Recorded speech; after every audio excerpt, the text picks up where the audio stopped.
From the Multiply family of churches, we are Behind Open Doors, a podcast designed to take you behind the scenes, discovering what it takes to multiply disciples, leaders, and new churches. We're located in the U.S., the Hampton Roads region of Virginia. Visit us at multiplythechurch.com. My name is Aaron Denneny, Executive Director of the Multiply family of churches, and I'm joined once again by my good friend, Jordan Brown, pastor with me over at OV Church here in Norfolk. How you doing, sir? Welcome back. I'm not like a brother anymore. I mean, you were before, and now you kind of are. So the reason I said that was because the episode when Caleb was on, I said he's like a brother. Oh, yeah. And I do remember that, yeah. You two are like a brother to me in a familial and ecclesiological kind of way. Yeah, just not as white and not as bald. Right, Yeah, exactly. okay. That Exactly. works. Okay. Now, man, we've had a unique journey, you and I, and that's really the topic of this episode as we continue on unity in diversity, this being part 2. So if you did not listen to part 1, you're going to want to go back and check that out. It's for our purposes, Robbie, it's a pretty short episode, wouldn't you say? What was it, about 45-ish minutes or so? Yeah, it was like 45 minutes. Man, is that maybe the shortest one we've ever done? Oh, yeah, definitely. Really? Wow. Okay. We're going to get a lot of listens just because it was short. I've had somebody recently say, I love your podcast, but man, I can't get through it all. And I'm like, have you never listened to a podcast before? Just pause it and come back to it. I've never It's listened okay. to a 1.5 speed either, though. Oh, right. That's true. Yeah, Like yeah, if you're worried about how long it is, then speed it up. I mean, It's don't okay. go 2.0. That gets crazy. That's virtual chipmunk. Yeah, I do. I can't really go much more than 1.25. Okay. Just because I like to hear the actual like feeling behind people's voices a lot of times. So, whatever. Anyway, so here at Behind Open Doors, we want to talk about things that matter, and what we believe matters greatly in the church today is this topic of unity in diversity. And so, what we want to do today is just tell a bit of our story, and how we got together, first of all, and how we got into ministry together, and now also what we envision together moving forward for our church, our Multiply churches, and really for the church kind of at large. So that's where we're headed today. So, man, let's just jump back into this. We were talking a lot about just framing up the topic and biblical foundations for unity and diversity. We saw a lot within the scriptures, and we unpacked a lot of that now.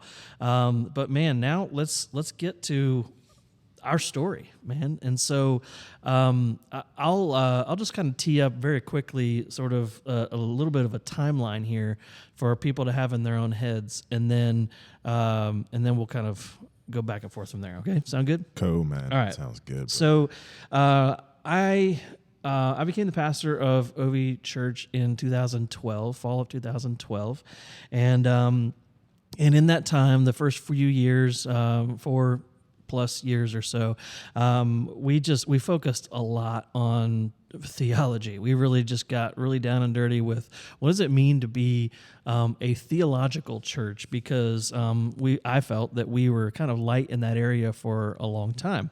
And so theology became a really big focus. But in my sort of training and upbringing, you can't have theology without good practice as well. And so that intersection of theology and practice, I believe to be the mission of God, right? Where we, based on, rooted in, motivated by our theology of Christ, our theology of God, of the scriptures, of man, of all the kind of systemic theologies, right? It drives us to make disciples of all nations, right? Based on your love of God and love of people. There you go. You are making disciples, and love God, love people is rooted in a good theology and biblical worldview, right? And so that practice, the way that works out is by being on mission, and we focused a lot in our first several years of being on mission with God.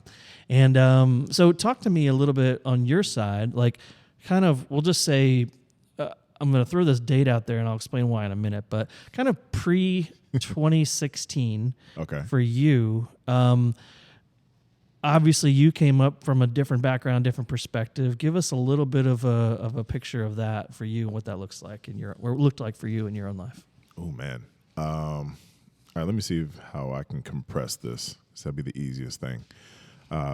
Even taking it from childhood, I came up in a very loving, faith-filled household, but from a cultural and a doctrinal experience, it was very different across the board. Like I said, both parents born and raised in New York. Dad's half Puerto Rican. New York automatically makes you Catholic, no matter to what degree. So he came up in the Catholic Church. My mom came up National Baptist. Then he, in trying to find Jesus, ends up becoming a United Methodist pastor. And mom just kind of follows suit. But me growing up in that household and then having the opportunity to experience different denominations and doctrines just in work and life and whatever has sent me through the Presbyterian church. It sent me through non-denominational churches that were Pentecostal, some of them that were just kind of straightforward, middle of the road. I'll say the one SBC experience that I had was not the greatest. I had a good friend by the name of Nabil Qureshi, who actually was a part of Ravi Zacharias' camp, did a bunch of things, wrote a great book called Seeking Allah, Finding Jesus, who tried to give me his job as a youth pastor before he moved to North Carolina and started doing all the great things at Jackson Memorial Baptist Church in the Western Branch section of Chesapeake. And the pastor loved me, the kids loved me. But I'll never forget there was an associate pastor there by the name of Pastor Jackie. Boy, Pastor Jackie. He was a nice man, I'm sure, until he found out that I had spent years as a youth leader at a United Methodist Church. Yeah. My man read me the riot act, bro. And just it actually really left a bad taste in my mouth, and it left me with a decision to make, though. Was I going to let that sour me toward not just a denomination, but certain branches of Christianity altogether, or was I going to reason and reconcile within myself that sometimes people are people, and that the best thing for me to do is just to kind of soldier on, really learn from that, do my best to understand it, so that I don't come across that again, or if I do, that I have a better way to navigate through that, even in just having conversations with folks that have different experiences, because that's what it really was. Ultimately, it was just a different experience. Yeah, this is a good like, sort of pause point for a second to Cool. say, there is beauty in the diversity of viewpoints in the church as well, because if we believe the scriptures to be true, and we do, and we believe that Jesus said he was going to build his church, and especially if you're in more of the sort of Reformed camp and you have a huge high sovereignty of God viewpoint on life, you can't simultaneously hold a high sovereignty of God and then start calling certain churches apostate because isn't Christ Lord of his church? Isn't he building the church in diversity how he sees fit? Are there apostate churches? Sure. But if there are churches that have a different viewpoint than you on baptism or women in leadership or Lord's Supper or whatever you want to call it, and they're preaching Jesus and they're centered on Jesus, there does not mean that they are apostate. That doesn't mean there are false churches, what apostate means. But yeah, exactly. And the thing that helped me out the most with that was being able to really navigate. I spent a lot of time in Romans chapter 14, and really just happened upon it. Wasn't asking anybody, where can I go to try and help me to understand these things? And just a really quick overview, that's where Paul is encouraging the Romans to not be indifferent towards people who have a different understanding of how the faith works. Do you want to eat meat or just vegetables? Are you going to celebrate certain holy days or not? It doesn't matter which one you do. Just make sure you can understand and explain why you do it. Know the why behind your what. And so for me, that was one of the things. And my favorite part about that is if you look at it, he never determines who is the quote unquote weaker brother in that chapter. He never says which one, if it's the person that eats meat or doesn't eat meat or celebrates the holy days or doesn't celebrate the holy days. And I think there was a lot of intentionality behind that.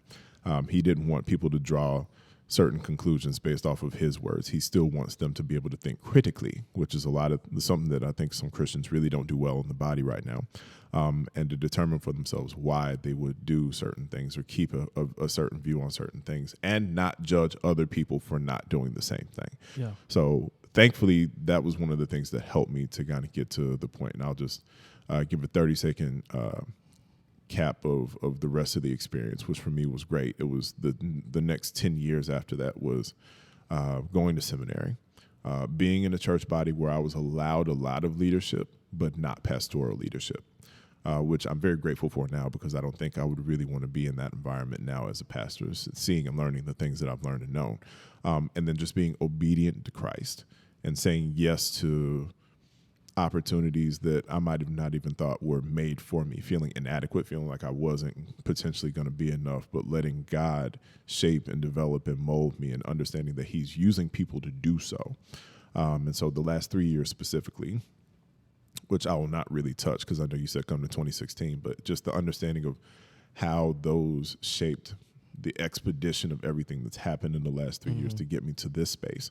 It's all linked to the understanding of what I was able to do to get me to quote unquote 2016 and really graduate and get my master's in 2017. Right. Because it was at that moment where I had the reasoning within myself to say, hey, certain things probably are not going to go the way that I think they should go, for a lot of different reasons. Some of that was race-based. Some of that was, we'll say, formula-based, expectations on understandings of how things are, quote-unquote, based. But if that's not going to be the case, then I just need to know that what God has for me is for me. Yeah. And whatever that is going to be far better than anything I'm going to be able to will for myself. So I just need to humble myself under the mighty power of the Lord, and then he will exalt at a proper time. 1 Peter 5:6. Yeah. Amen. So in 2016, some things happened in our culture. So for me, I've always been, I've always had a compassion for hurting people. I've always had a love for an interest in other cultures. When I became the pastor, we immediately started going to India and on mission, and I think my time in seminary definitely solidified all this for me more theologically, because I already sort of had it. And now I'm like, oh man, there's beauty in all the nations, tribes, and tongues, right? There's so much amazing diversity that we should see and love and embrace. And then I was laying in bed one night and about to crash, and I saw a video of a guy named Alton Sterling being shot by a police officer, and by all accounts that I could see, it was a pretty inhumane and unjust situation. We'll just leave it at that. And there was a heightened string of these kind of events that had happened in 2016 as well, that I was really struck by, and in a different kind of way. And it kind of hit I don't know if it was a sort of a brief wave in our country in that season as well, that hit more public than it ever had before, and that moment in time just hit me differently. And struck me in a different way. And not that I was going to go, out on the street and protest and whatever. Like I'm not that guy. But now my senses are heightened towards the experience of minority cultures in America, and specifically Black minority culture in America. It's different than what I experience as a middle-aged white guy. It's different. Yeah. It is. Yeah. So all these things happen in 2016, and it's like an exposure event for me, where I'm like, I don't really know what to do about this. It got to a point with some groups where I was sick of talking about it. I just wanted to actually do something and figure out what I could do, and I felt like I had talked about it enough where I'm like, all right, I understand what's going on here. There are things I agree with, I don't agree with, but what I know is there are people that are being overlooked and oppressed in our country, and I want to do something. All I know to do as a pastor theologian is to preach the gospel and plant new churches and try to push back this darkness that I'm seeing. So I'm just going to lock in on that and do what I can there and be mindful of people and partner with people who want to do that with me. And in God's amazing providence and timing, in February of 2016, right before all this stuff happened, we had a guy come to our church named Pastor William Collins, who I love dearly to this day, still has a church in the area called Spiritual Life Family Worship Center. They were looking for a place to meet, and they were going to pay a couple $1,000s a month to meet in a local elementary school, which they'd be kicked out of in a year, because in our city you could only meet as a church in a school for a year, which is ridiculous. But I was like, why don't do that? Meet here in our church. Like let's partner together. Let's do something together. And for the next 3 years, they met in our church and then in our coffee shop. And now I've moved to a different location. And it began just this beautiful partnership with this little black church that was trying to get started. And we wanted to help them out. And then all these other things happened. Right. So I was able to sit and learn from him and how he was processing, as he's old enough to almost be my dad, basically. So I was able to learn and process from him as well through this whole thing. And it was just, again, it was all just sort of bubbling up and coming to light for me, these very practical things that I had already had this sort of hitch in my heart about, like, that's not right. I need to learn about that. Or, that shouldn't happen. I need to figure out why that person was treated that way. Or, man, I don't know that I agree with what Pastor Collins says about that, so I'm going to ask him about that, And so I began this sort of discovery process on my own. I just want to know, for you, around that season, what became sort of unearthed in you, and maybe the people around you that you remember and you can reflect on. Yeah, man. Well, here's the beauty about experience, right? Because we get to kind of speak on parallels. But if I'm keeping it a buck with you, which means keeping it 100, or really, let's say a band, that's 1,000. So for all of you guys that want to love terminology for different cultures, there you go. That first conversation happened for me when I was 8 years old. My mama, who loves me, let me know that the area that we lived in is funny. The joke is that you love living in Atlanta, you hate living in Georgia. Atlanta is very for all of its people. Georgia, as you can see, is not. You can even see that in the political setup. But we were taught that going past an area called West Paces Ferry in Georgia was something that you don't do, because then you head towards Stone Mountain, and there were people there that do not like you, that may try and do things to you, may try and harm you, and had to kind of reason within myself that my parents were really brilliant at setting the example of letting me know that it's not everybody. My daddy pastored majority white churches, actually, which was an irony for him, because he literally went to school to learn how to pastor the black church and then got sent into this lily white area. It's a beautiful story and experience in itself as well. Same thing with my mom, working for the McDonald's Corporation, working for these, again, sometimes affluent but very kind-hearted white folks sometimes. So it wasn't everybody, but we learned that there was just some folk you don't mess with. Mm-hmm. And even to the point that you just made, if you think about it, God has really kind of been giving us a slow uptick, a crescendo, if you will, of exposing everything that finally was encapsulated in all that we saw in George Floyd in 2020. Mm-hmm. And it started with Rodney King. Mm. That was social media then. Right. Somebody with a random camcorder. Yeah. Presenting that footage to someone, and then of course in 2012, Trayvon Martin really started to snowball the process, mm-hmm.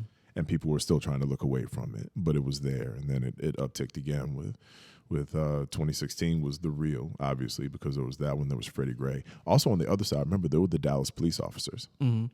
That's true. and so for what it's worth, we're seeing the social unrest, call it at large. Yeah.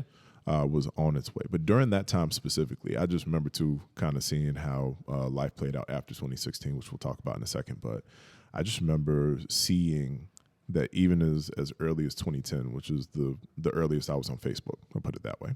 I wasn't on Facebook before that. I didn't think I couldn't stand it. I didn't like it. And then I saw my dad was on it, and I was like, oh, time out. What's happening here? okay, if he of all people can be on it, because my daddy is not a social media person at all. So I was like, okay, I guess there might be something to this.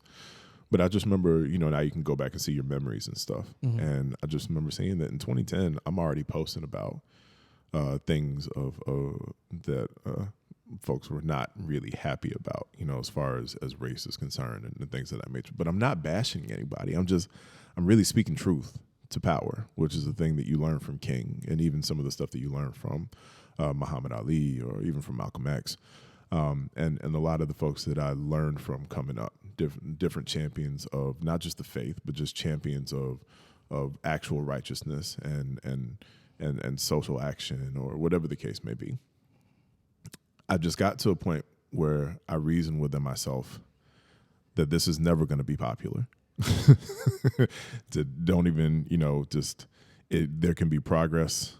There can be some restoration. There can be what I now think of as conciliatory practice, because I don't think there's anything to reconcile. In my personal opinion, there was nothing to reconcile. We came here on boats. We didn't come here free and then become enslaved, so we're still working on trying to tie up those ends. But I also knew that could eventually cost me in certain ways as well. And I just had to be ready for it and just be okay with it, because being that kind of outspoken in our culture, we've already seen, for some people, it causes them to shy away from you, or for some people, it causes them to not rock with you, and for some people, it causes them to demonize you. I've been called Antichrist a couple of good times, and I'm okay with it, because I know that that's just kind of part of the territory that comes with the territory. Same thing that they did to Jesus in a different way, they're going to do to you, and you just have to be ready for that. So that's really the headspace that I was in, outside of just looking at what was supposed to happen for me. Am I supposed to be a pastor? I believe that, but where am I supposed to be a pastor? What am I supposed to be doing? Because the place that I'm at right now, they're not telling me, they're not showing me that that's the direction that they're going to go in with me. And so I just needed to be prepared for that as well. And I guess I can put a pin in that there, because that's really me up to 2016. No, that's really good, really helpful. I think that if we were to sort of summarize, speed up the timeline a little bit, going to 2020, you already mentioned George Floyd and the stuff that happened in 2020. Oh yeah, there was a pandemic that happened a few months before that. My God.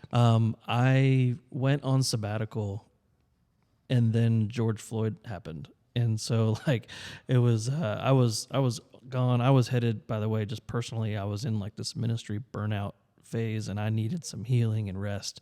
And then the entire country's in unrest. And then we traveled out west and did some things. It was kind of crazy, but for everybody, and that was just my experience. But for me, the 2020 kind of moment was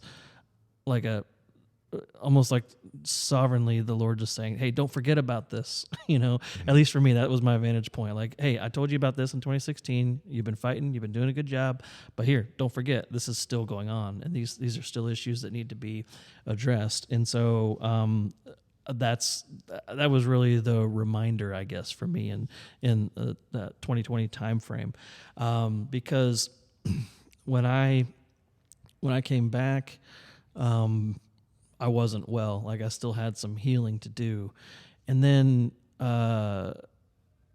around the early summer of 2021.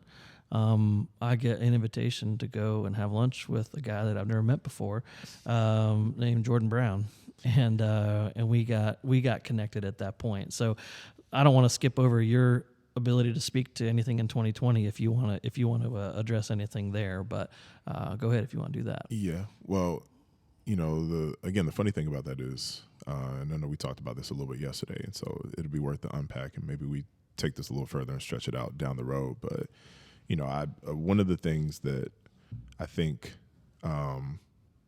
amazed me about you guys initially was your ability to really keep the gospel in that meeting. So, we'll start there, and I'm going to go back a little bit and then move forward. Mm-hmm. Because, I don't know y'all at first. I just know that you're white dudes that like eating Mexican food, because every time I turn around, that's what we were doing. It's cheap, man. That's what it is. You know? When you got as many kids as I got, you got to go to the cheap places. And I understand that, man. I really do. Bless the Lord, oh my soul. But yeah, no. So, in 2020 was the time frame for me where I just kind of reasoned within myself, all right, this is what it's going to be.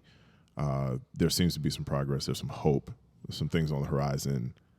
I need to be a bigger part of this, because at the time I'm a professor at a Bible college, and I'm doing my stuff on the side. Maybe I'm doing my podcast, or doing things of that nature, and those things have some impact. But I really need to be a part of this. I want to be communitized in this. I want to be not leading necessarily, but I want to be a part of something that's on the forefront. And so I kind of said that prayer, and as I said that prayer, because of not that it's, I don't think that we wouldn't have met, but in God's providence, this all leads to that, right? So I was like, I got to be a bigger part of this. And the very next day, I get a phone call from somebody who's like a mentor to me, asking me if I will run his faith-based social justice nonprofit. That's really that wants to put boots back on the ground in the community and make some things happen. And the irony of that is we didn't really do that. I said yes to it, and we started the process of looking to build community partnerships, and we were able to do a couple of things. It's the middle of the pandemic. This was not going to be easy, and I knew that. Right. But what we did end up doing was partner with the city to facilitate their first ever homeless shelter, which was a big move and a big to-do, and it was the most interesting looking thing because it was at the Greyhound bus station. Who does... And it was a tent community. It was like not even a tent community. They called it a campground at a bus station in the middle of downtown Norfolk, which is obviously an eyesore when it comes down to it. Beautiful eyesore, but an eyesore nonetheless. But we needed partnership. We needed relationship. We needed resources. And so thankfully, a good friend who used to be a worship leader at the Grace Collective got in touch with me saying that he and Nick wanted to do some things. I'd never met Nick before, and we actually had our first meeting at that end of the table inside of this room. Okay. And we were talking about things, and Nick and I were really on the same page with a lot of stuff, and in the process, developing a bit of a theological bromance. It's pretty cool. But I wasn't thinking anything of it. I'm thinking, we need people, we need partners, we need relationship. But he starts asking me a series of questions that I'm not expecting. And unbeknownst to me, by the time I finish, he realizes, 1, that I'm not ordained. 2, I've never been a pastor. 3, I've never actually done public ministry. And he is flabbergasted. I'm like, oh, okay. And he's like, well, you got to meet Aaron and Caleb. And I was like, well, I guess I need to meet Aaron and Caleb. And so, we scheduled that first meeting at that beautiful Mexican restaurant. And we can kind of almost say the rest is history. I guess that's the best way to put it.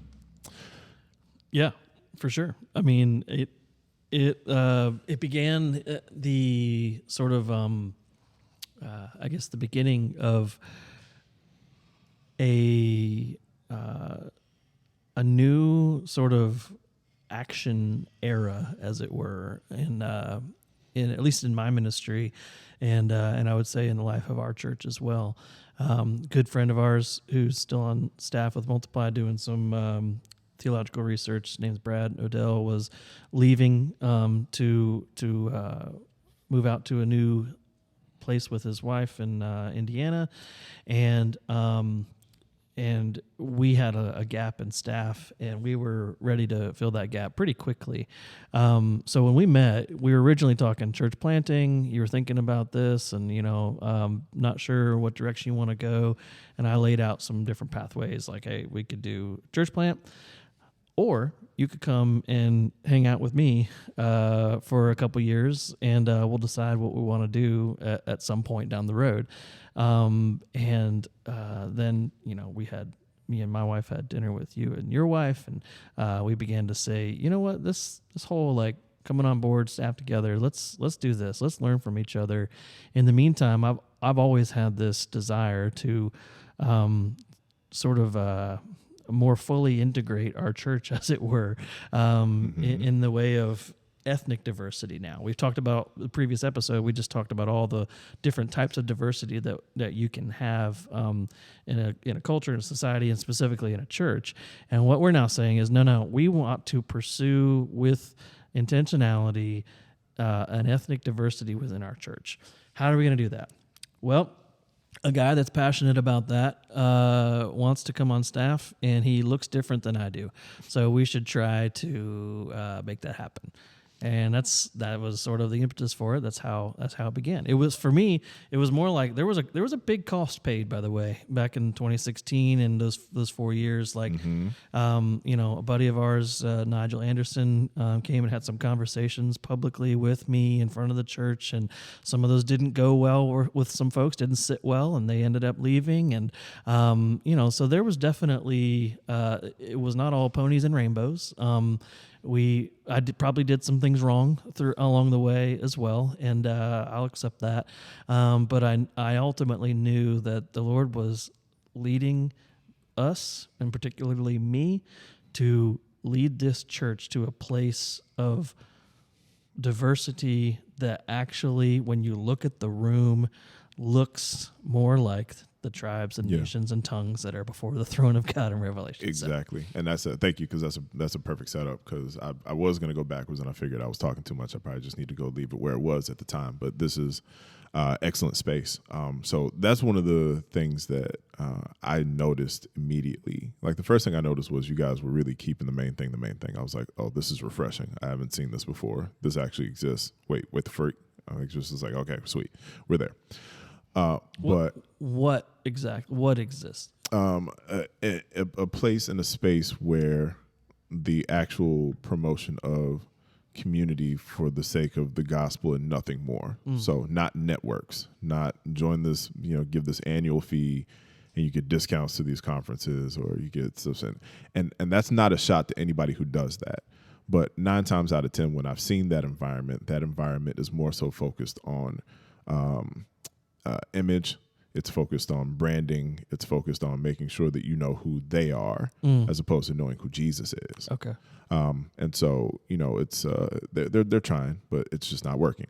I'll put that way, because eventually, at some point, that becomes infotainment, and you can only do so much with infotainment.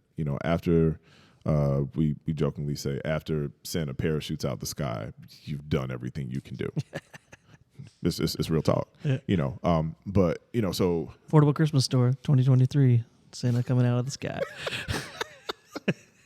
I knew I shouldn't have said it when it came out my mouth. At any rate, why does that sound exciting to me? No, it doesn't. It doesn't sound exciting to you. Sorry, we're having this just became a meeting. This is a staff meeting now. But no, so I saw that it was refreshing. But then, with everything you're telling me, and we had this conversation yesterday, and I really do want to drill down on this. When you told me that in 2016 you started making moves, I knew that one was not just prophetically scripted in the understanding of what you wanted in Revelation 7:9 for the church, but it's also God's providence, because you had to start making moves to be able to create that space. Because if we're being honest, I couldn't work at this church if it still had the 2016 mindset.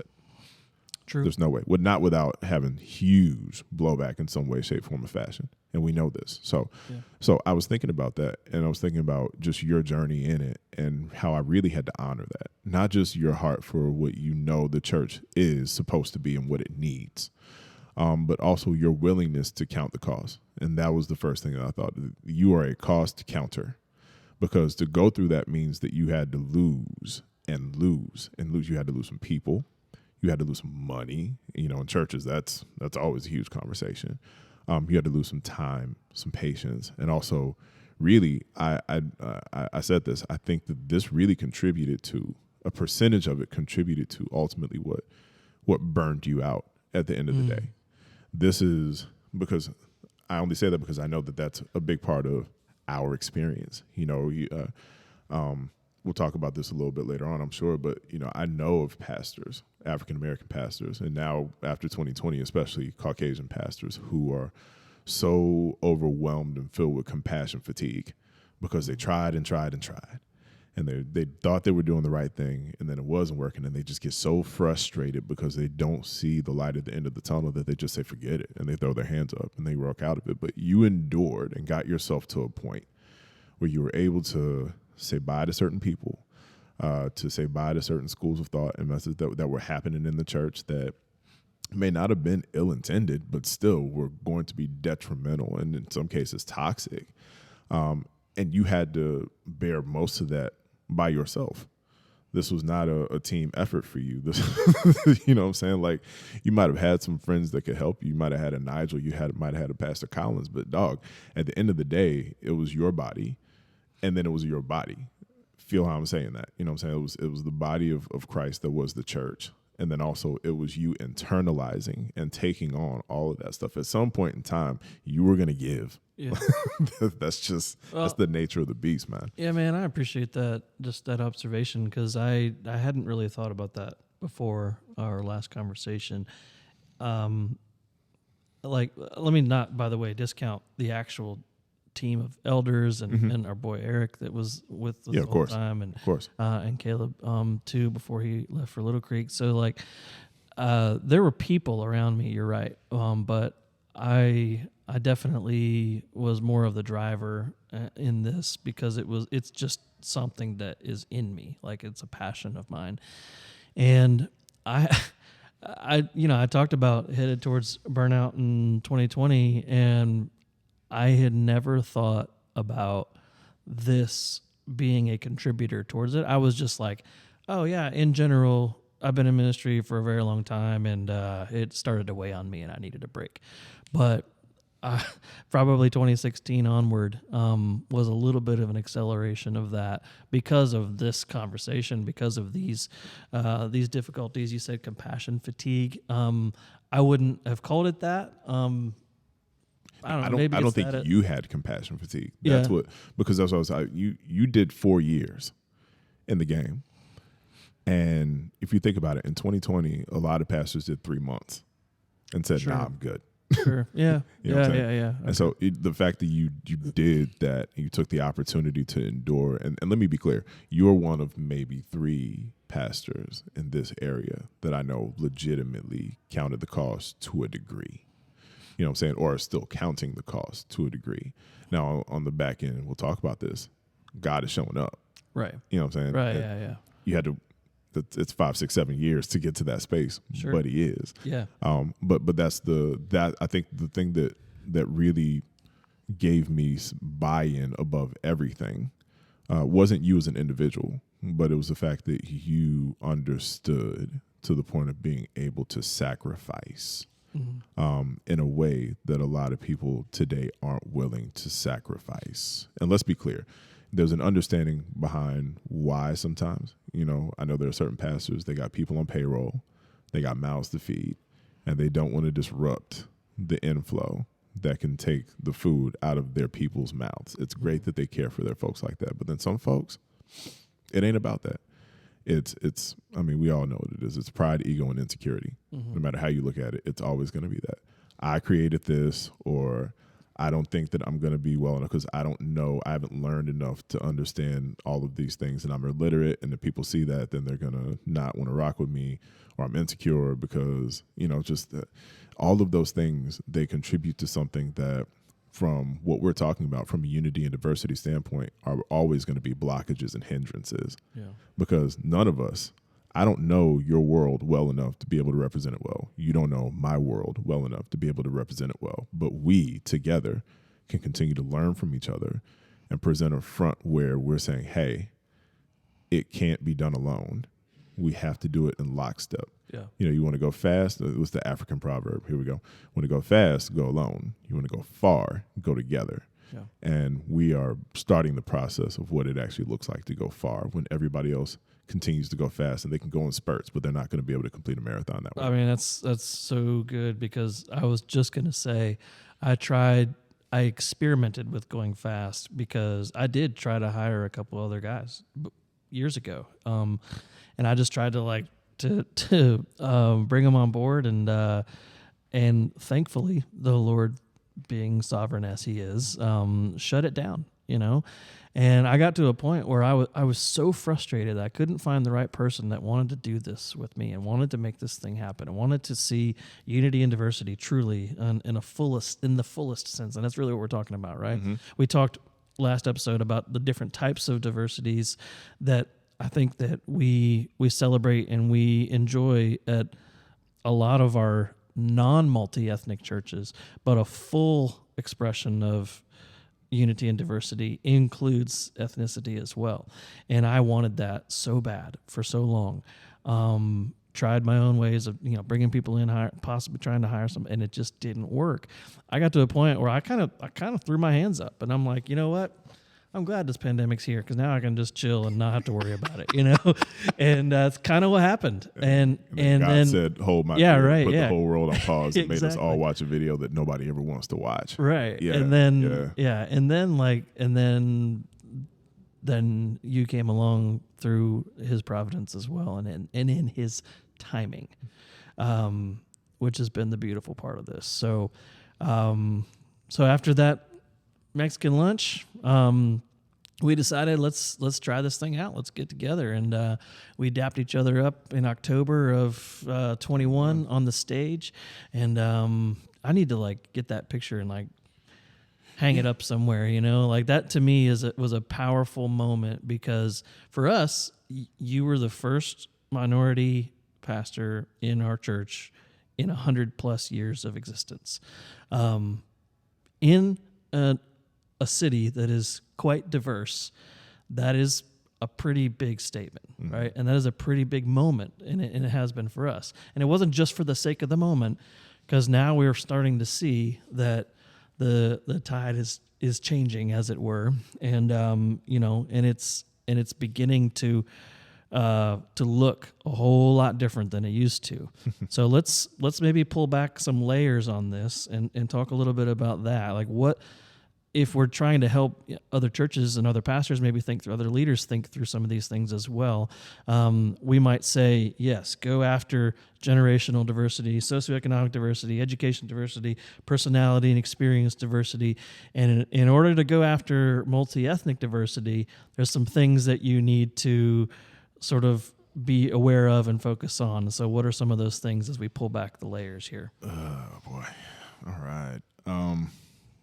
There's no other way to say this, obviously. The first layer that will always need to be pulled back is the layer of certainty in what you've always known, because chances are, no matter who you are, black, white, or otherwise, there's something that you have, that you learned, that you were taught. I'm sorry, that's the best way to put it. That was probably inaccurate at best, incomplete, or in most cases, flat out wrong, or really, if I'm using a proper word, malpractice. And I say that in the black space, I say that in the Hispanic space, I say that in the white space, because all of us have been taught something that was probably a good thing for us as a means of providing protection. But we don't need to protect ourselves against one another. We need to learn one another. And in doing so, we need to be okay with knowing that may potentially strip apart something that we have soldered to ourselves as absolute certainty that may not be when we run it through the cross, if that makes enough sense. So that's the first layer to peel back. And the easiest and quickest way to say that is there's a possibility that something I've known my entire life could be wrong. And what is that? And how do I navigate through being able to break that off and then repairing it properly? And the only way you're going to do that is in lockstep with somebody else who can come alongside you, teach you, and learn from you as well. Right. And be able to do that in a way that honors God in the process. And with the Philippians too, the humility of Christ, right? Like to descend to a level where the playing field is level. I'm learning from you, you're learning from me, and we're in the humility of Christ, learning together in the process and being willing to give up things that we once cherished. And we talked about that a little bit earlier with generational diversity in a previous episode too. Just the humility that it takes to come into a room on a Sunday morning and not get what you once got for years and years and years, because it looks a little bit different. It sounds a little bit different. It feels a little bit different. All these things. Yeah, right? and that part. So I don't want to cut you off, but in that part specifically is something that is very special, and we have to be very delicate about it. And the reason I say that is because this is something that potentially presses on folks' theological buttons as well. Now, what do you do with that? when the absolute certainty that you have is something that's tied to your biblical understanding of things. You know what I'm saying? Because this is what that does. This is telling somebody that what they've known about God for years might potentially be wrong. And what do you do with that? Because this is the problem with the problem with our Christian nation right now, is that for so many years we were told that the sky is green. And then one day you come across somebody who tells you, hey, it's beautiful weather. Well, it's not beautiful right now, but whatever. Beautiful weather we're having today. Yeah, you're right. Oh, just look at that excellent green sky. And then the person looks at you and is like, no, actually, no, the sky's blue. No, it's green. No, it's blue. And then you can see the knockdown drag out that comes from that, even as an illustration. That's what our nation is doing right now with the understanding of our faith in conjunction with the mending or the hemming in of certain cultures. Because certain cultures have always said, no, this is how this is supposed to be. And now you're learning that, again, back to the whole conversation of Matthew, Mark, Luke, John. It's not that it's wrong. It's just different. And how do we reconcile the two? Yeah. And that statement, that phrase, if you're a pastor, leader, somebody who's trying to implement some sort of change in this regard, if you could just write down on a whiteboard in your office, not wrong, but different. Like, if you could let that sort of phrase sink in, because there is a right and wrong. Okay, let's be clear. And again, foundationally in the scriptures, we find what is right and wrong. But there is nothing in the scriptures that says that says the way you think from your cultural background is wrong and the way I think is right, because of my culture. Culture is not a right or wrong thing. It just is. Right. Correct? Yeah. So it just is. It's worldview, and in our case, a biblical worldview that will claim something to be right or wrong. Culture is. So I've often used this example with this, right? What makes a cheeseburger taste good? You don't have to answer that. I was about to say, let's not do that. A cheeseburger, what makes it taste good? Oh, well, ketchup, mustard, cheese, a nice brioche bun, something. No. Because you know who doesn't think cheeseburgers taste good at all? People in India who are vegetarians and eat curries all day. So what makes it taste good? Well, it's your mother or grandmother handing you a cheeseburger from McDonald's as a kid and saying, yum, eat this cheeseburger. And you're like, Grammy, thank you. You eat your cheeseburger, and it's amazing. I still have a little bit of a soft spot for McDonald's cheeseburgers to this day. That's a little bit of a confession of mine.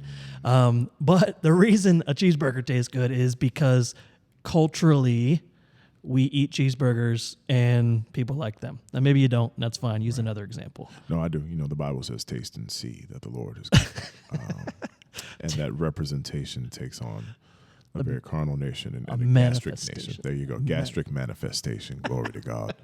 That really does kind of speak directly to the point too, because let's take that and put some biblical bindings on it. Let's think, you already said it, Acts chapter, was it 10? 10, yeah. Cornelius. Yeah, with not even before Cornelius. Yeah, not, right. Yeah, with Peter and rise, kill, and eat, and think about everything that was on that sheet. All of that stuff is deemed clean and edible. We just say don't declare unclean what God has made clean. But when he said rise, kill, and eat, he specifies that as all these things up here, they might look nasty, but they're on the menu now. Just understand that. Barbecue. Yeah, exactly. Well, yeah, exactly. But so for now, us, it's the same rules that apply. Yeah. You know what I'm saying? So there's things that we might not have ever looked at. It was funny. My wife just went to France, and one of the first things she eats is escargot, because she just wanted to try it. And, I'm glad that she did. I'm not salty that she went to France without me. I am. But, it's just, so those things, if you don't know unless you experience, You know what I'm saying? And that's the whole thing. We don't know unless we culturally experience. I got a good friend who wrote a book called Misreading Scripture Through Western Eyes. And we're not even going to go there today, but thinking about globalizing our faith. Same conversation. Oh, yeah. What do we do when the arche has nothing, the old school means of the faith, the things that we probably would say are closest to the biblical understanding of the faith are not in the United States of America? When they're in Indonesia, when they're in Africa, when they're in certain parts of Asia, you know what I'm saying? Like, they do it the way that the Bible actually did it. I don't think we're ready for that conversation here. Yeah. But that's the rule that applies itself, is we have to be willing and open to the potential understanding that maybe what we're doing not necessarily isn't right, but again, it's different. And then the predication that the way that it's being done over there might actually be better than how we do it here. Yeah. That and there's so much beauty and complexity in that as well, right? Yeah. Because we even see beauty through the eyes of our culture. Mm-hmm. Right? We decide through culturally what is beautiful and what is good and what is right, and well, not what is right, but because what is right is scripturally anchored for us. But yeah, so those lenses that we put on cause us to see the world in a particular way.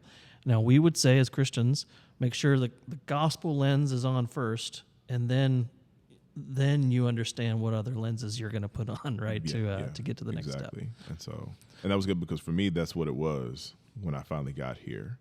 And I think about, after we did our DAP, and, to the naked eye, that could have just been the publicity of it all. And I get that. But then walking through the experience, especially in the beginning, was something that for me was surreal, because let me tell you, this experience was everything that I prayed for and nothing I could have expected all at the same time, And what's the easiest story to tell? You're going to love this. So the second week that I'm there, okay, we have a conversation during the week, and Aaron and his, I have a huge respect for Aaron as the person that he is, because he's non-compromising, he's non-apologetic. And so I respected that, in that you will find him. I am compromising and apologetic with my wife, just so you know. Certain things, dog. Yeah, we all better be. But I'm talking about one day I'll catch you wearing cowboy boots, and the next day you can wear a DMX T-shirt. You know what I'm saying? Like, that's, I like that shirt. That's something I know you do. I definitely do. But it was hilarious to me, because the very first week we have a conversation, you're like, man, we're going to make sure you're wearing a pair of cowboy boots. And just everything that's in me, bro. I remember the words came out of my mouth. I was like, I will never get a pair of cowboy boots. Yeah. Never. Robbie, you bear witness to this on today. Mm-hmm. And so that was a Tuesday. That Sunday, after the service, never forget, oh my God, all the lovely Miss Lindas that we have in our church. Miss Linda Scott comes up to me, and I've never actually met her before a day in my life. And she comes up to me and she's like, Pastor Brown, so you're a big man, and my husband, he was a big man. And he's got all these things that I still have in the closet. And I just, I was thinking about taking it to the Salvation Army or something. But there was a pair of cowboy boots that he had. And I just want to know, would you be interested in having these cowboy boots? And the worst part about this is Aaron is standing right there as this is happening. Yeah. Like, I don't know if you know this, but she asked me first, do I know somebody who would like to try these cowboy boots? Cuss this podcast. Did you know that? Today. Did you know that? I had no clue. Zero clue, bro. It's even more funny, because what she did. gosh. Do you know somebody that would like these cowboy boots? What size are they? And I think whatever she said, whatever they were, and I'm like, I'm pretty sure. Like, I remember Warren, and he did have some big feet. I'm like, I bet you Jordan could wear those things. So I'm like, you know what, Miss Linda, do you have them with you? Yeah, they're out in the car. I can go get them. I bet you Pastor Jordan would really appreciate Such a that. jerk. Such an absolute jerk. I didn't know you didn't know that. No, That's I had zero hilarious. clue, bro. Like, wow. I'm really all right. okay. So that Breaking was news on the Behind Open somewhat Doors podcast. scripted. I really thought that was all in God's providence. Now I just know it's your manipulation, you schemer. But yeah, that's no, so good. but it was hilarious though because But having the that way you conversation- received it, though, exactly And that was the whole in the thing. way she gave it. The way she didn't do that in a way like she's so sweet. She wouldn't have done that No. in a manipulative form. She wouldn't have tried to even be funny about it. She Yeah. was genuinely like, my husband who passed away a few months ago had these boots. I want to give them to you. Yeah, and thus began. So I still never got a pair of cowboy boots. never bought I've a been pair. given cowboy boots. So if people want to give them to me, I'll be glad to take them. But no, it was cool because specifically what I'm saying to that is it was the learning experience and then the experience of grafting in certain elements. Yeah. So, now I have a pair of cowboy boots and I've worn them. I don't know how many times I'm going to wear them, but I've worn them. I think I've seen them twice on you. I've had them 3 times. Yeah, Okay. one time I wore them to a holiday party for FreeCon. That was hilarious. They looked at me. They were like, "Jordan, what?" I was just like, "Just go with it." Oh, you're 6'8" now, not 6'6" anymore. Exactly. That's really why I wear cowboy boots, Yeah, so I can be over 6 feet. But it was, of course. Yeah, there you go. Good job, guys. But getting back in the spirit, man. But it was cool because that was kind of the entry point for me to the experience of what it is to be OV, right? To not everybody wears cowboy boots, obviously, but that is a part of our culture. So to have a pair of those, and then literally just to know that was what it was for me to get to know the people, to learn and to experience and be a part of all of those things, and not just to. I keep joking. I'm gonna say it. I'm gonna do it. To come in there. And just if you ever seen the movie CB4, which I know most of our people have not, but there's this quote unquote rap satire movie about gangster rap and stuff, and people being in cell block 4s in prison. Yeah. And one of the guys apparently becomes really self-righteous in the black righteous space, and so he has this little rap song, and the song is legitimately just saying, "I'm black, y'all. I'm black, y'all. I'm blackity black, and I'm black, y'all, and I'm a blickety black," just the whole thing. So I feel like some people thought that I could have come into our church and legitimately just been like that the entire time, right? Yeah. And just and I'm pretty sure that would have been very off-putting. That's the best way to put it. Yeah, it probably wouldn't work. And so I did not want to do that. I wanted to honor the culture and honor our people. So I thought the best idea was to not necessarily sit, obviously. I need to lead, but I need to learn for a season. I don't know how long that season was going to be, but I knew that I needed to learn.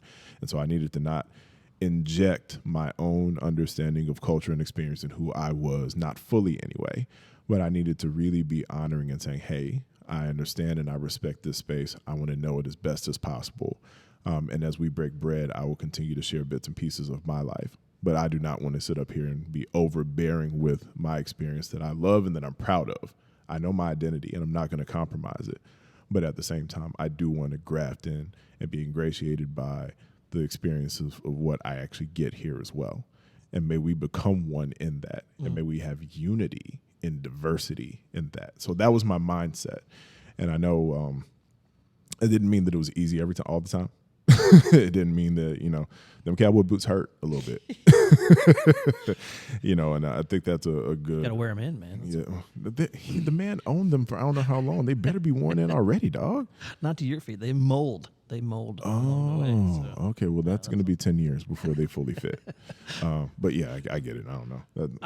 So I would say I am not a overly dramatic kind of guy, but I would say that in whatever setting it is, whether it's you coming into a predominantly white church or me going to a predominantly black church, both parties involved have to have that mutual humility and submission to one another in the process. If you did not have that mindset, you're right. It would have blown up. It wouldn't have worked. Pastor Brian Loritz wrote a book called "Right Color, Wrong Culture," and he describes, I forget it's A1B1C1. I don't remember what it is. However, he described it. All I can remember is the description of you got a Carlton Banks, Yep. a Will Smith, and a Denzel. Oh, okay. I hear you. I hear what you're saying now. Yeah. Right, Yeah. exactly. And so Carlton is the kind of guy who's sort of like assimilated to, we'll call the white culture, right? And he's a black guy in white culture, but he's a lot like Yeah. the white culture, right? Will is a guy who's like, forget your culture. I'm gonna be me no matter what. I'm blackity black and black y'all, and all that kind of thing, right? He's CB4, Chris Rock. Good job. But Denzel is like, he's a dude that can float in either place, right? And that's really the gist of that book. It is a good book, good kind of fable, as what he calls it, of how that happened in a particular church setting. So I had this in mind as I'm thinking through it, and I'm like, I wasn't like, is he Denzel? Is he Denzel? You don't look like Denzel. Actually, no, some people say I do. Thank you. Thank maybe. you very much. maybe a little bit. But I was like, okay, this dude has an awareness of who he is. That was a big thing. Awareness of who he is. Certainly wasn't going to compromise that, but also wasn't going to beat your chest and say, we're going to change this thing. Look at me, watch me do this. Like, there was none of that. So once again, I can't stress this enough, how an approach to diversifying your church overall, whether it's generational, socioeconomic, education, personality, experience, and yes, now ethnicity, must always begin with and end with humility, and again, submission to one another in this. Again, I know that you gave up a lot of sort of your likes and desires in order to become a part of what this is, and I gave up some of mine as you began to be more integrated into, the preaching ministry, the leading of people. I can't applaud you enough for how you came in, and like you said, I can obviously corroborate. Like, you came in and got to know people. You won the hearts of people, so that they began to see you as a person. Now, I don't know if any of them actually had any sort of, racial tendencies or whatever. Like, there probably were some. Had a couple conversations. Sure. Yeah. But you were also able to love them through those conversations and love them through that process, because you were there. They wanted to know that you were there to love them, that you were for them first. And as you were, they got to see who you truly were in the process. Yeah. It was the development of cultural capital. That's really what it was. And to that point, it's funny because you said a word already that really kind of jumpstarts probably the next piece that we need to discuss, which was, and me not compromising, though. I did want to make sure that I kind of began the underlining of what would promote the healthier or the healthiest multi-ethnic culture, and that is, in order to appreciate or celebrate a thing, you must understand the things that trigger the thing in directions you don't want it to go. Sure. And so, when we started having our first conversations, I'm looking at paperwork, I'm reading everything, I'm reading through stuff. And like, one of the first words I saw was assimilate. And I was like, here we go. And I mean, not in a bad way, because I know it's nothing that you were thinking was going to be an issue. And that's the other piece. Sure. We have to make sure that if we're telling churches right now or pastors that are listening to this, be okay with understanding that your unintentional issue creator is still an issue creator, but it's not an attack on you. It's an understanding of something that you need to learn. Mm-hmm. So when I saw the word assimilate, that was one of the first things. So I was like, okay, that's probably not going to be something that, if I'm looking at a BIPOC, not just a black, but any type of indigenous person of color, Hispanic, Latino, Latinx, whatever you want to call them, if they're looking at something and they're very familiar with terminology and they see the word assimilate, because some people, they're clueless. They don't know any better. But for the ones who are educated enough to understand what that has meant for us in the past and history, and especially in churches specifically, Derwin Gray teases that one out very well in his book too, Building a Multi-Ethnic Church. A lot of Caucasian churches that want to be multicultural, they'll still call it, not necessarily just multi-ethnic, will love having you in their space as long as you're doing everything their way. Yeah.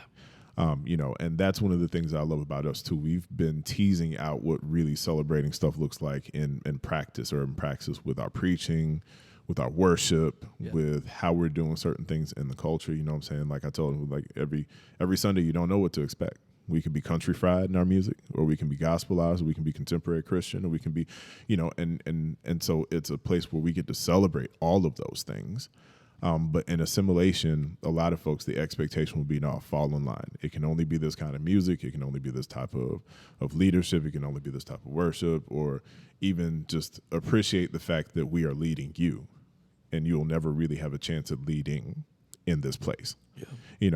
And so I love the fact that I was able to address that immediately, not do so in an overwhelming, strong arming type of way, but just say, hey, man, just so you know, this language right here, and then kind of moving through that. The other one was pipeline. And so, where I come from, pipeline is a horrible word.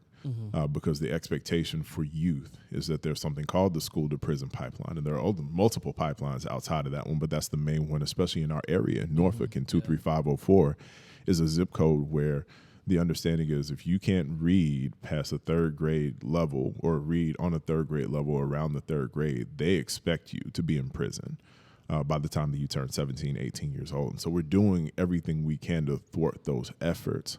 But let it be understood that instead of pipelines, why don't we utilize a word like pathways, something that gives us the opportunity to walk into something that is new and flourishing and great. And so, you guys have very humbly and willingly received that language, and we're utilizing this all over the place. We got discipleship pathways, we got pathways for everything, and it's great because it's an invitation to something greater. Yeah. And that's what we want everyone to be a part of. Yeah, and so I love it. And that derived from the simple principle that language creates culture, right? And so exactly. the language that we use matters. The word, so that means the words that we use matter. And that is a massive point and principle that we really believe in. So whatever is written or said from the stage, like those things really do matter, because you're going to be building a culture and creating a new culture, in this case, of multi-ethnicity. That I really like what you said a minute ago. Like it's not that we want people from different ethnicities to come and we want to lead you. It's right. like, no, we want you to participate in this body, this family of God that is together. And the way that they're going to feel the most able to participate is if they, in some way, shape, or form, see themselves represented in the leadership in some way. That part, yes. And that I've always, again, that's why I tried to hire dudes before, because I knew that to be true. But again, in God's providence, they clearly weren't the right dudes. And maybe it just wasn't the right time. Yeah, exactly. Yeah, 100%. So the guy that is the right dude comes along, and we learn these things together and get to play in this new playground that we're creating, which is a beautiful one, a colorful one, as it were. Yeah, very colorful. All the colors. We are Bob Rossing this sucker real good, bro. No, I do. I love trees. I forgot my point. No, I didn't. I do love that. That's what this is. We are really creating and we're fostering culture. And my favorite part is we've really just taken the opportunity to give it time. One of the things I know that you said didn't frustrate you about me, and now you see, the method to my madness, was that, in giving it time, you also don't force the issue. You know what I'm saying? Like, it's not just the blackety black piece. It's just even the thoughts that I've had from a theological standpoint, or from, whatever. It's just I've really felt that my opinion and myself have been valued here, and God bless you and thank you for that, and the entire family. I love the fact that I belong to it, and I can call this, my real church home. This is not a project where I'm looking to be here for a while and then figure something out. If God has what God has for me, and it's in the cards, trust me, even if it means I'm planting a new church, y'all ain't getting rid of me, whether you like it or not. But the thought process in that is just so rich, and it's so wonderful to realize that all we've done is taking the opportunity to love God, love people, and make disciples, right? Keep the main thing the main thing. That's our mission statement. We haven't been like, hey, the next 6 months, we need to really be intentional on figuring out how many more black people We want to we can assimilate bring into into this space. our churches. I mean, I wasn't going to say that. No, even if we were doing it the right way, you know what I'm saying? You're messy, man. But we haven't taken the opportunity to be intentional and like we look at it from that angle. Like I haven't had a hidden agenda in that. I've just had a heart for understanding the same thing that you understand. We want to see what happens when we can take the prototype of Revelation 7:9 and put it into our physical space. Yeah. And that's it. Yeah. You know what I'm saying? And yeah, like for those of y'all who don't know, and of course you don't know unless you're in our church, on Sundays now, we're in the middle of the summertime.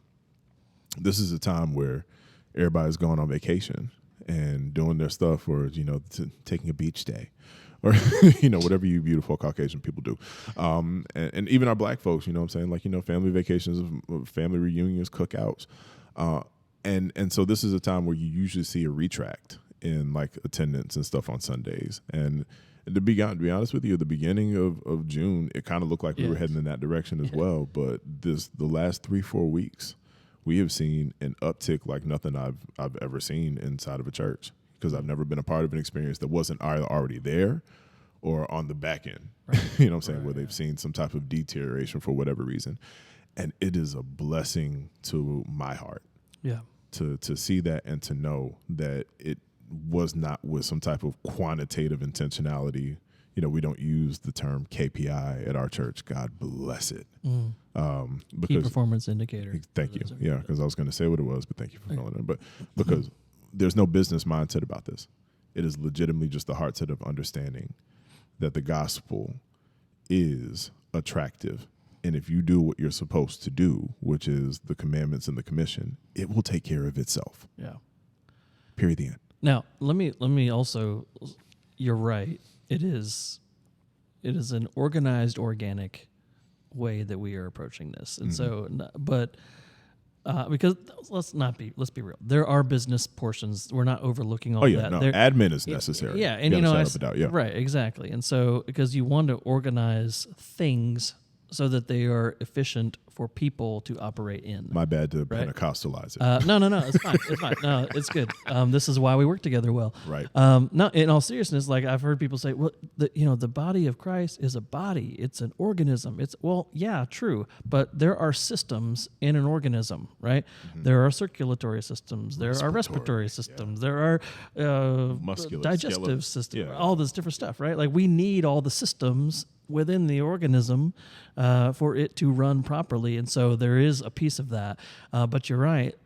All of it's designed to be a fully relational and spiritual and emotional and connected being that is, once again, centered on Christ and his gospel. Right? Absolutely, bro. And those are the non-negotiables. That is the non-negotiable as far as we're concerned, which is why you always say keep the main thing the main thing. That's why we can do that, because we both agree when it comes down to it, it's late. When it comes down to it, that is what's true. Christ is the point. He is the center. The gospel is the main thing, and that is what we will agree on. Keep the first things the first things. Yeah, man, absolutely, 100%, and that should be the design and the desire for the church at large. Yeah, and so I think it's just worth stating, because we could probably talk on and on about some different practical things. I can do this all day. And it was that like a Captain America. Yes, it was. Okay. Yeah, you caught on. Good job. Good job. The song actually came to mind. I can do this all day. Yeah, that very well. Well done. And people just turn the podcast on. Yeah. Now, important point to end on, though, is this. We're 2 years into this. Almost, not even, actually. October. Yeah, almost 2 years into this. And I would say that, and we are just now starting to see some beautiful fruit begin to be on display here, and I just feel like we have a long way to go still, And so it's worth saying that we are not presenting anything today in this podcast to say we figured this out, man. We're just saying we're in the conversation enough to say here are the principles that we latched onto. Here's how we kind of brought these things together, and here's what we know to be true. And I hope this can be helpful. Because by the way, if you're listening, you're like, man, I'm not a church leader. I'm not. Okay, fine. But you are in your workplace. You're in your family. Maybe your family is made up of some diversity that needs to be worked in, or you want it to be. These principles stay. They remain, there has to be a mutual submission and a humility and a desire to see Christ honored if you're in a family setting, that is. And so there's a lot to be said on this, a lot to learn still. And man, I'm looking forward to continuing to do that with you, bro. Likewise, brother. Definitely appreciate it for sure. For sure. So before we wrap up today, give us, if we're gonna go full on diversified here, tell me a little bit about what you're listening to right now. What can we be listening to learn a little bit more about Jordan Brown? Well, do not be jarred by this, people, because I'm one of those. In the spirit of Romans 14, I believe you can still listen to parental advisory explicit albums and be a Christian. Well, even before that, though, I'm listening to Ty Tribbett, pastor, singer, songwriter. Their latest album from his church in Orlando is called All Things New. It is brilliant. It almost seems like a mashup of just so many different experiences. There's some Afro-Caribbean rhythms in there. There's some traditional contemporary Christian stuff in there. There's matter of fact, one of the songs I want us to do with the church called Anyhow. It almost starts off with like a super country vibe.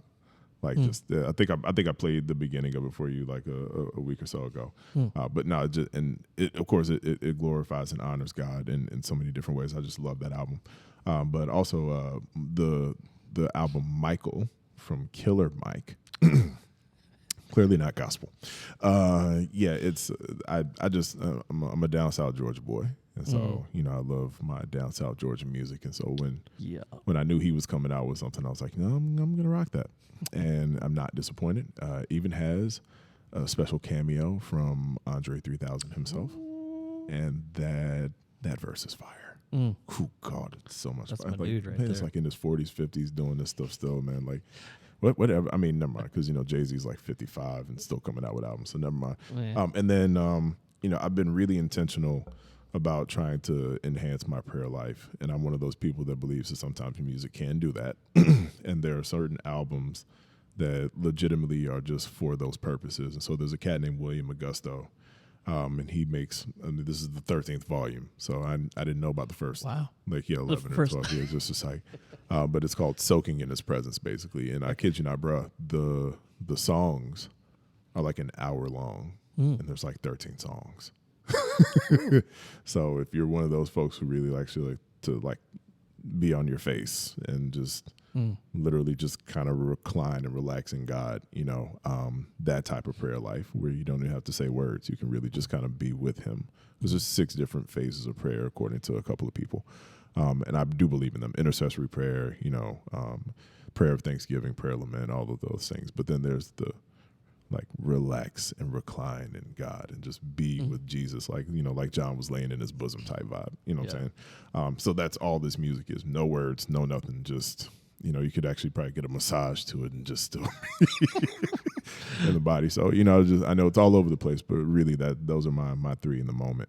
So that's me. What about you? What about you, Guy? Yeah. No, that's really good. That's helpful, especially the Ty Tribbett stuff. I love how we're diverse. In fact, I was just thinking, we could probably do a whole episode on what we're doing publicly and visually and musically and all that, because I think that is definitely also a slow process, but an intentional one. Though. That one might be slower. yeah, but it is beautiful as well. Yeah, for me, I always listen to different things. I might get on a kick for a few weeks, like a Tyler Childers kick or something like that. For my wife and I, there's always the 90s vibes that happen in our home. But a great station on Spotify I've been listening to in that vein is Tracy Chapman Radio. It's more like low key, and it's just got some really old, not as well known 90s music in there that was probably played back in those days that I loved. And loving it. You've got a fast car. Oh wow. Yeah.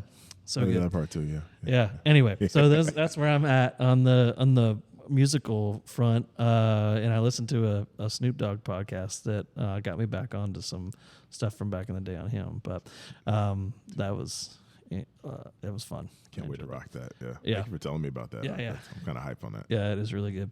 Those are very unspiritual selections on my part, because I always, my default on the I guess sort of Christian side is usually a Ghost Ship. They're kind of a folksy sounding Christian side, rich lyrics that I love to enjoy and dwell on as well. So that's good. That's good, man. I like ratchet Christian lyric. No, I'm just kidding. Rich or ratchet, man? Make up your mind. No, rich for sure. There's enough ratchet out there. Yeah, well, this has been great, man. I'm glad we could catch up in this conversation, and hopefully other people enjoy it as well. And I'm looking forward to continuing this journey with you, man. Likewise, bro. Appreciate you.